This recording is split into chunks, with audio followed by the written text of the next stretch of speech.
Dear gate aspirants and students, welcome back to my channel. మరి gate 2026 shift 1 ఈరోజు అయితే మరి 15th అమ్మ ఈరోజు మరి ఈసీఈ పేపర్ అయితే జరిగింది. మార్నింగ్ ఈసీఈ పేపర్ జరిగింది. ఆఫ్టర్నూన్ స్టూడెంట్స్ అందరు కూడా ఇప్పుడు వెళ్ళిపోయి ఉంటారు.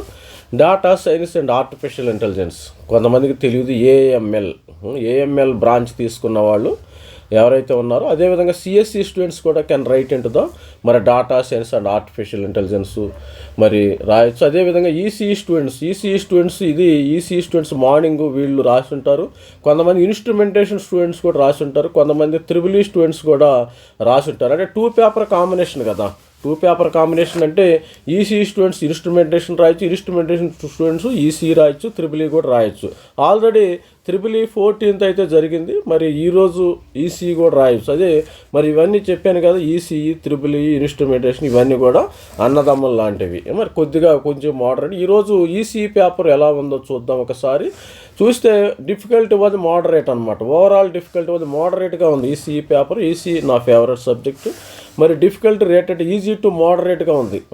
Lucky including dice problems, paper folding ఇవన్నీ కూడా మరి జనరల్ యాప్టిట్యూడ్లో అడిగారు. ఇవన్నీ కూడా జిఏలో Venn's diagram, permutation, combination, analogy, direction వీటి కన్సిస్ట్ ఆఫ్ 15 మార్క్స్ ఈచ్ ఇవ్వడం జరిగింది. జనరల్ యాప్టిట్యూడ్కి సంబంధించి ఈజీ టు మోడరేట్గా ఉంది. ఓవరాల్గా ఇక ఎలక్ట్రానిక్స్ అండ్ కమ్యూనికేషన్ చూసినట్టయితే ఓవరాల్గా మోడరేట్గా ఉంది. Contained 42 MCQs. నిన్న అయితే త్రిబులీలో మెకానికల్ వాళ్ళకి MCQs ఇవ్వాల. నిన్న ఆల్రెడీ కూడా మెకానికల్ పేపర్ చేసినప్పుడు MCQs ఇవ్వాల.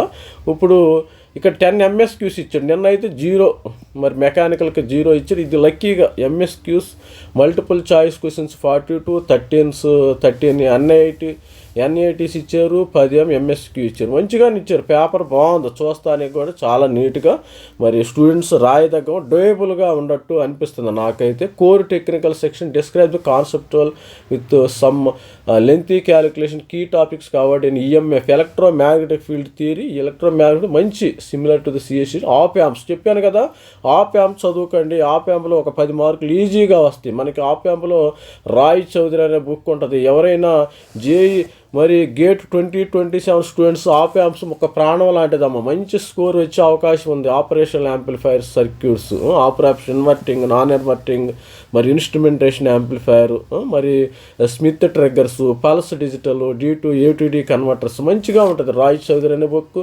అదేవిధంగా రమాకాంత్ గేక్వాడ్ కూడా మంచి బుక్ అమ్మ. అలాంటిది దాన్ని మాత్రం ఎట్టి పరిస్థితుల్లో వదులుకోవద్దు. 2027 గేట్ రాసేవాళ్ళు మరి మన ఛానల్లో సబ్స్క్రిప్షన్ తీసుకోండి, మరి సబ్స్క్రైబ్ చేసుకోండి, మరి గైడెన్స్ తీసుకోండి. ఎవరైనా 2027కి ఇప్పటి నుంచే ప్రిపేర్ అయ్యే స్టూడెంట్స్. 2026 ఆల్మోస్ట్ ఆల్ అయిపోయింది. మరి చూసారా, ఆపరేషనల్ యాంప్లిఫైర్స్ ఇచ్చారు, control systems, PYQ based all control systems. నేను ఆల్రెడీ స్టూడెంట్కి చెప్పాను, మరి ప్రీవియస్ క్వశ్చన్ పేపర్ చదువుకండి అంటే PYQC అడిగాడు. వీడు కూడా PYQC ఇచ్చాడు. కంట్రోల్ సిస్టమ్స్ బై నాగర్త గోపాల్లో మరి closed loop control system, open loop control system, మరి ఫస్ట్ ఆర్డర్ యూనిట్ కంట్రోల్ సిస్టమ్స్లో మెయిన్ ఏంటంటే input impulse response, unit step response, ఇలా అన్ని మంచి క్వశ్చన్స్ ఉంటాయమ్మా. జీటా =1, సెకండ్ ఆర్డర్ సిస్టమ్స్ అని ఉంటాయి. తర్వాత వీడు మంచి క్వశ్చన్స్ అడిగాడు. అనలాగ్ సర్క్యూట్స్ మంచిగా మీకు పవర్ యాంప్లిఫైర్స్ ఇస్తాడు. ఈ పవర్ యాంప్లిఫైర్స్లో క్లాస్ ఏ కానీ, క్లాస్ AB కానీ, క్లాస్ C యాంప్లిఫైర్ ఇస్తారు. దీని డిఫరెన్స్ ఏ విధంగా ఉంటుంది, ఒక్కొక్క క్యారెక్టరిస్టిక్స్ ఏముంటుంది, దేనికి డిస్టార్షన్ ఎక్కువగా ఉంటుంది, ఇవంటి గెయిన్ ఎక్కువగా ఉంటుంది. ఆ రకమైన క్వశ్చన్స్ అడిగాడు. Mathematics found to be టఫర్ the previous years ranging from moderate. Mathematics అయితే కొంచెం మోడరేట్ డిఫికల్టీగా ఉంది. స్టూడెంట్స్ అందరూ కూడా మంచిగానే రాసినట్టున్నారు. కొంతమంది కామెంట్ చేయండి. ఆల్రెడీ స్టూడెంట్స్ అందరూ కూడా రాసి ఉంటారు కదా. నేను ఈ వీడియో చేసేటానికి ఇంటికి వచ్చి ఉంటారు కాబట్టి ఇంటికి వచ్చిన తర్వాత మరి సార్ మరి ఇలా చెప్పారు, మరి పలానా క్వశ్చన్ వచ్చిందని కామెంట్లో కూడా పెట్టండి. అది వేరే వాళ్ళకి చాలా హెల్ప్ఫుల్గా ఉంటుందమ్మా. ప్రతి ఒక్కరు కామెంట్లో పెట్టండి. Numerical answer type questions questions ఇచ్చారు. మరి multiple select questions, safe attempts. మరి దీనిలో ఎన్ని రావాలంటే మీకు almost all safe score 50 to 60 questions, almost all safe attempt. Students who attempted 50 to 60 questions with high accuracy are expected to be in the strong position of IIT calls. 50-60 క్వశ్చన్లు ఎవరైతే మరి 50 నుంచి 60 క్వశ్చన్లు ఎవరైతే చేస్తారో వాళ్ళకి ఐఐటీలో సీటు వచ్చింది. ఐఐఎస్సి బెంగళూరులో సీటు వచ్చే అవకాశం ఉందమ్మా. ఐఐఎస్సి బెంగళూరు, ఐఐటీలో 50-60 క్వశ్చన్లు అంటే 50-60 అంటే మీకు ఈజీగా ఒక 70 మార్కులు, 70-75 ఈజీగా తెచ్చుకోవచ్చు. సేఫ్ స్కోరు 70-75, ఇది నాకు తెలిసిన మరి విషయం అయితే 70-75 ఈజీగా తెచ్చుకోవచ్చు. మరి లాస్ట్ ఇయర్ ఎన్ని క్వశ్చన్స్ మరి ఎలా వచ్చింది ఒకసారి చూసేద్దాం, అది కూడా లుక్కేద్దాం. మరి గేట్ 2026లో లాస్ట్ ఇయర్ స్టూడెంట్స్కి ఏ విధంగా వచ్చినాయి? ఈసీఈలో ఎన్ని వచ్చినాయేమో 25 మార్కులు జనరల్ కట్ ఆఫ్, 25 వచ్చేసినాయి. 22.5 ఇది కట్ ఆఫ్ ఓబీసీ ఈడబ్ల్యూఎస్కి. మరి ఎస్సీ 16.6 మార్కులు, మరి జనరల్కి 350 మార్కులు, ఓబీసీ ఈడబ్ల్యూకి 321 మార్కులు, ఎస్సీ ఎస్టీకి 272 మార్కులు, ఓవరాల్గా 82 మార్కులు. నాకు తెలిసి ఓవరాల్గా ఈసారి యావరేజ్గా ప్రతి ఒక్కరికి కూడా 70-75 మార్కులు ఈజీగా వస్తాయి. ఐఐటి బెంగళూరు, ఐఐటి బాంబే కానీ, ఐఐటి మెడ్రాస్ కానీ, ఐఐఎస్సి బెంగళూరు కానీ ఈజీగా వచ్చేస్తాం, ఇబ్బంది ఏమి లేదు. అందుకని 2027 వాళ్ళు మోటివేషన్గా తీసుకోవాలి. మంచి మంచి ఆపరేషన్ యాంప్లిఫైయర్, కంట్రోల్ సిస్టమ్స్, మరి పవర్ యాంప్లిఫైయర్స్, తర్వాత మిల్లీమ్యాన్ హాల్కేస్ మంచిగా చదువుకుంటే మరి అదేవిధంగా డిజిటల్ ఎలక్ట్రానిక్స్లో కూడా మంచి క్వశ్చన్స్ వస్తాయి. మోరిస్ మెన్లో కానీ, అదేవిధంగా మోరిస్ మెనో, తర్వాత ఆర్పి జైన్ లాంటి మంచి బుక్స్ ఉన్నాయి కదా, అవి టెక్స్ట్ బుక్ చదువుకోండి. పీడిఎఫ్ ఫైల్ ఎట్టి పరిస్థితుల్లో పీడిఎఫ్ ఫైల్స్ చదువు. మరి ఈరోజు మరి ఈసీఈ పేపర్ వేరే అనాలిసిస్ చూసినప్పుడు ఈసీడిఏ question paper analysis and answer key questions అన్నాడు. మరి డిఏ అయితే ఇంకా అవ్వలేదు కానీ మెమరీ బేస్డ్ క్వశ్చన్స్ చెప్పాను కదా, దానిలో నుంచి ఇక్కడ ఇచ్చారు. Operation amplifier questions, 1 question op amp question, తర్వాత 1 question similar to asked in CSE పేపర్లో సేమ్ క్వశ్చన్ అడగండి, అది కూడా ఈసీఈ పేపర్లో అడగటం అయితే జరిగింది. మరి ఐఐఎస్సి బెంగళూరులో మీకు సీటు రావాలంటే కూడా మరి 600 ఐఐఎస్సి బెంగళూరులో కట్ ఆఫ్ మీకు 680 మార్కులు వస్తే మీకు 680, ఇది జనరల్ స్టూడెంట్స్ 680 అంటే మీకు ఆల్మోస్ట్ ఆల్ ఒక 65 మార్కులు, 65 మార్క్స్ రావాలా ప్రతి ఒక్కరికి. Product design and development, artificial intelligence, micro electronics, VLSI, ఇది 75 మార్క్స్ రావాలి ఇక్కడ మీకు. Computational and data science, instrumentation రావాలంటే మీకు ఆల్మోస్ట్ ఆల్ 85 మార్క్స్ రావాలా. ఇక్కడ చూసినట్టయితే క్వాంటమ్ టెక్నాలజీ కూడా ఉంది. క్వాంటమ్ టెక్నాలజీ ఒక 65 మార్క్స్ రావాలా. తర్వాత రోబోటిక్ అండ్ ఆటోమేషన్, ఇవన్నీ కూడా మరి ఐఐఎస్సి బెంగళూరు కట్ ఆఫ్గా వీళ్ళైతే నిర్ణయించారు. మరి ఈ విధంగా ఇది ఎక్స్పెక్టెడ్ కట్ ఆఫ్. మరి చూసారు ఈసీఈ పేపర్లో ఇవన్నీ ఇచ్చారు. మీకు ఇక్కడ చూసినట్టయితే ఇది డిజిటల్ ఎలక్ట్రానిక్స్ డిజిటల్ ఎలక్ట్రానిక్స్లో ఇది మనం కేమ్యాప్ యూజ్ చేసి సాల్వ్ చేయొచ్చు ఈజీగా. కేమ్యాప్ యూజ్ చేసి ప్రతి ఒక్కరు ఇట్లా సాల్వ్ చేసుకుంటే ఈజీగా వచ్చేస్తుంది. ఇది ఏబిసిడి XYZ అన్నాడు కదా, WXYZ 000111, ఇది ప్రాక్టీస్ చేసుకుంటే మీకు ఈజీగా వస్తుంది. దానిలో ఫుల్ఫిల్ చేస్తే మీకు అవుట్పుట్ ఈజీగా వస్తుంది. ఈజీగా 2 మార్కులు వస్తాయి అమ్మ. ఎంత డెడ్ ఈజీ అంటే ఇది 2 మార్క్స్ క్వశ్చన్, ఇది 2 మార్క్స్ ఈజీగా వచ్చే క్వశ్చన్. ఇలాంటివి మనము ప్రాక్టీస్ చేస్తేనే వస్తాయి స్టూడెంట్స్కి. ఇది digital electronics by Morris Mano, ఆర్పిజి 2 బుక్స్ని మరి ప్రాక్టీస్ చేసేయండి, ఇబ్బంది ఏమి లేదు.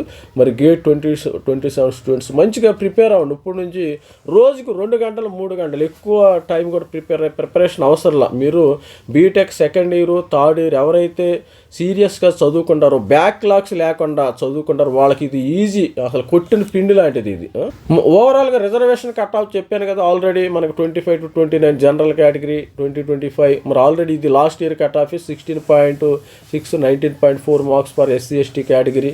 ఈ విధంగా అయితే ఉండే అవకాశం అయితే ఉంది. ఇక చూడండి డిజిటల్ ఎలక్ట్రానిక్స్లో మంచి క్వశ్చన్స్ ఇచ్చాడు. ఎలాంటి క్వశ్చన్? డిజిటల్ ఎలక్ట్రానిక్స్ క్వశ్చన్ ఇచ్చిన ప్రాక్టీస్ చేస్తేనే వస్తాయి. ఎలాంటివి ఏదో చూస్తే కానీ సరదాగా ఉంటే రావు. EC analysis out 15 shift 1 paper, ఇది మీరు మాస్ఫెట్లో క్వశ్చన్. ఇది MOSFET metal oxide field semiconductor, మీరు VDD 5 volts, ఇది ఆన్. సాచురేషన్ ఏ విధంగా అవుతుంది, దీనికి సంబంధించిన VG ఎట్లా, గ్రౌండ్ వోల్టేజ్ ఎట్లా, ఇట్లా ప్రాక్టీస్ చేయాలి. ప్రాక్టీస్ చేస్తే చాలా చాలా ఈజీ అమ్మ. ఇక దానికి సంబంధించిన క్వశ్చన్ ఇదే, ప్రాక్టీస్ చేసాడు. ఐడి ఈజ్ ఈక్వల్ టు ఈ ఫార్ములాస్ కూడా మంచి మంచి గుర్తుపెట్టుకోండి. మాస్ఫెట్కి సంబంధించిన formulas, VG is equal 3 volts, ఫైనల్గా ఆన్సర్ అయితే 3 volts అని వీళ్ళు ఇవ్వటం అయితే జరిగింది. ఇక్కడ చూడండి ఈసీ మరి డయోడ్స్కి సంబంధించింది ఇచ్చారు ఇక్కడ. ఇది చాలా మెమరీ బేస్డ్ ఆన్సర్కి. ఇది ఈ డయోడ్ ఆన్ కేసు, ఇది ఫార్వర్డ్ బయాస్ ఉంది, ఇది రివర్స్ బయాస్. ఇది ఫార్వర్డ్ బయాస్ కేసు, ఇది రివర్స్ బయాస్ కేసు. ఈ D1 D2 ఈ ఆపరేషను మరి ఏది ఆన్ ఆఫ్ అన్నట్టుగా ఇచ్చినట్టుంటాడు. ఇది అప్పుడు అవుట్పుట్ ఎలా ఉంటుంది, D1 D2 ఆఫ్ కేసు ఎలా ఉంటుంది, మరి అయ్యే విధంగా ఉంటుంది. ఇది ప్రాక్టీస్ చేయాలా మనం. ప్రాక్టీస్ చేసినప్పుడే ప్రతిదీ సాధ్యపడింది. ఇక చూడండి ఆపరేషనల్ యాంప్లిఫైర్ అంత బంగారం లాగా ఇచ్చాడు. V0 = X = ½ amp. ఇది మంచి క్వశ్చన్. ఇది ఈ స్విచ్ క్లోజ్ అయితే ఏమవుతుంది, అప్పుడు 1K రెసిస్టర్ బైపాస్ అయ్యిద్ది. ఇప్పుడు ఓపెన్ చేస్తే ఏమవుతుంది, క్లోజ్ చేస్తే ఏమవుతుంది. అప్పుడు క్లోజ్ చేసామనుకో, మనం ఓపెన్ చేసామనుకో, ఇదేమైంది 2K + 3 kV అవుతుంది. ఇది దీనికి అవుతుంది. ఇలా మనం ఎనాలిసిస్ చేసుకుంటే ఈజీగా ఉంటుంది. స్విచ్ ఓపెన్ చేసినప్పుడు ఏమవుతుంది, క్లోజ్ చేసినప్పుడు అవుట్పుట్ ఏంది, దాని యొక్క ఆన్సర్ అయితే ఇది ఇట్లా ఇచ్చినట్టు. మరి 2 mA 1 kV, మరి IX 3 mA అన్నమాట. డెడ్ ఈజీ ప్రాబ్లం ఇదైతే. ఇలాంటి మంచి మంచి ప్రాక్టీస్ చేసుకోవాలి స్టూడెంట్స్.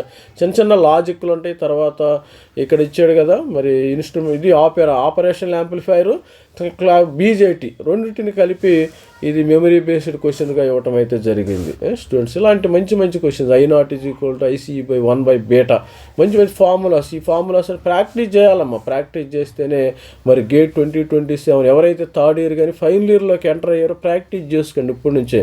అనవసరంగా మీరు ప్రాక్టీస్ చేయకుండా మరి కోచింగ్ సెంటర్ల చుట్టూ తిరిగి అమీర్పేట కోచింగ్ సెంటర్ తిరిగి దానివల్ల ప్రయోజనమే లేదు. చూడండి ఇక్కడ మరి EMF question, op amps, control systems based, analog electronics మంచి మంచి క్వశ్చన్స్ ఇవ్వడం జరిగింది. MCQ 42, NAT 13 questions, MSQ 10 questions ఇచ్చాడు. మంచిగా ఈసారి 70-75 ఈజీగా రావచ్చు యావరేజ్గా. నేను చెప్తున్నా యావరేజ్గా అంటే జనరల్గా టాపర్స్కి ఓకే 85, లాస్ట్ ఇయర్ 83, 80, 90 మార్కుల దాకా తెచ్చుకునే అవకాశం ఉంది. కాబట్టి 70-75 ఈజీగా కొట్టదు.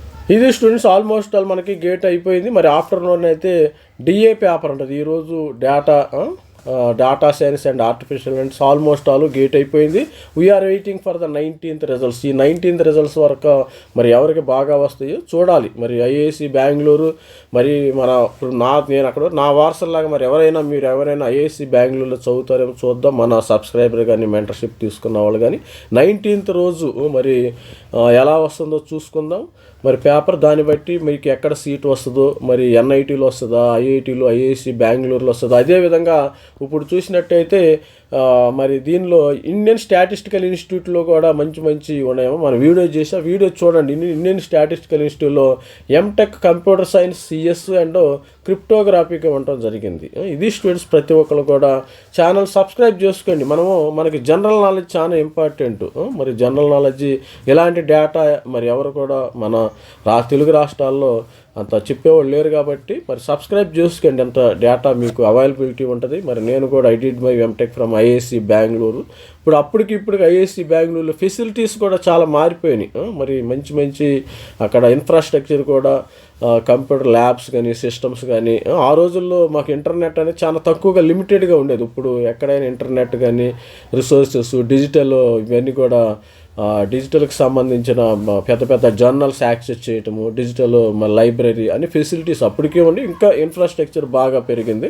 IISc బెంగళూరు మంచి ప్లేస్మెంట్స్ కూడా ఉన్నాయి. 50 లక్షలు, 30 లక్షలు, 40 లక్షలు. మీరు పొరపాటున 2 లక్షలు, 3 లక్షల ప్యాకేజీ చేరవద్దు. దయచేసి MTech రాసుకోండి. ప్రతి ఒక్కళ్ళు గేట్ 2027 కోసం ఇప్పుడు నుంచే మీ యొక్క మరి అడుగులు వేయండి. All the best. This is me Ravikumar signing up. Thank you. Bye.